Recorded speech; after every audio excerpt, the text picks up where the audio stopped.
Okay guys, so what we have here is a prime ribeye steak I got from the organic market.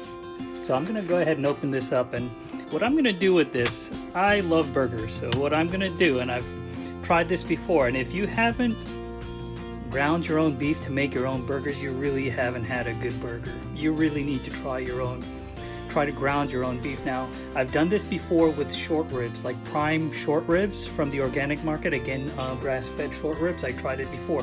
What I do is ground it up in my food processor and I make burgers out of it.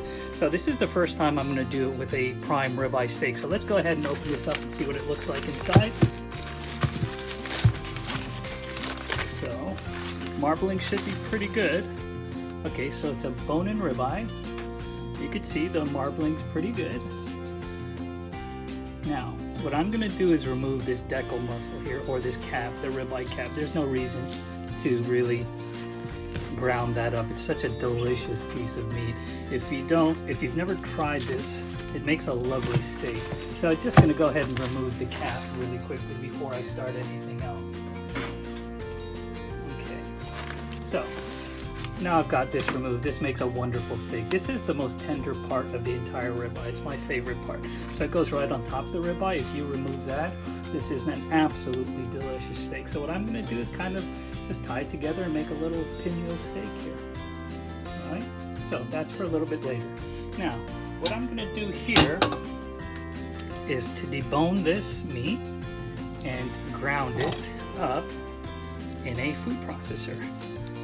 So you can see the process of deboning is pretty simple.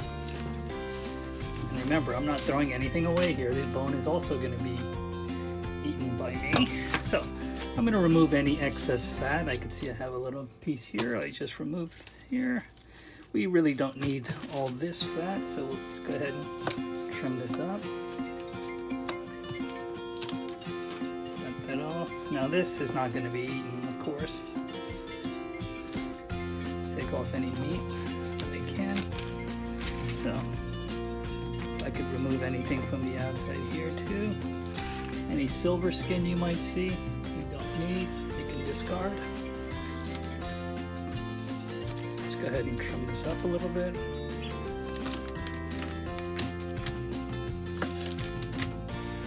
Alright, so we got rid of that fat. Now just a quick tip here, guys. This is a little bit frozen. It'll just make it a lot easier to cut and work with and put in and actually blend up in the food processor. So we're going to go ahead and just remove a little bit more of this.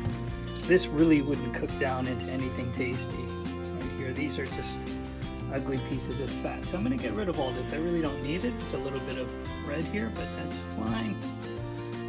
I don't like to waste anything. But I think that's pretty safe to throw away.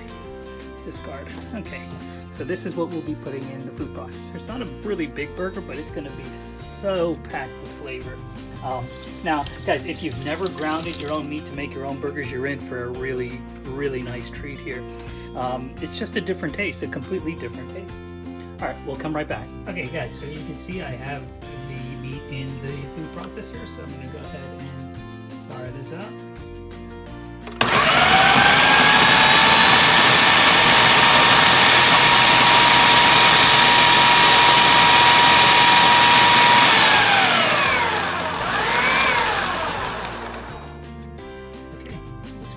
Alright guys, here's the meat that I just grounded, the ribeye steak that I grounded. You can see there's a lot of intermuscular or fat mixed in there with the meat. So that's going to give it a whole ton of flavor, because that's where most of the flavor does come from, the fat. And you can see it's really kind of meaty. From that little piece of ribeye steak, we got maybe 2 or 3 burgers here, 2 or 3 medium to small size burgers. So what I'm going to do is go ahead and make burgers out of these, but what I don't want to do is pack it too tight and too compact. So I'm just going to go loosely, make some nice burgers, and I'll show you guys what it looks like when I'm done. Really quickly, guys, I'm going to go ahead and loosely pack my burgers, make a small burger right now, and this is the bread I'll be using. It's a brioche.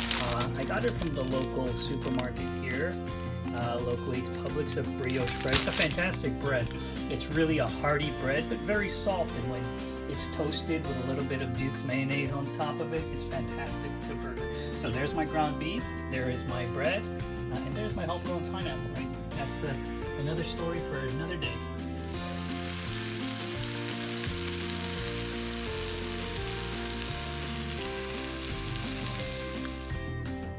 So here we go, guys. A little bit of Duke's mayonnaise, mustard, and brioche bread. Simple. Let me go ahead and cut that in half and I'll enjoy.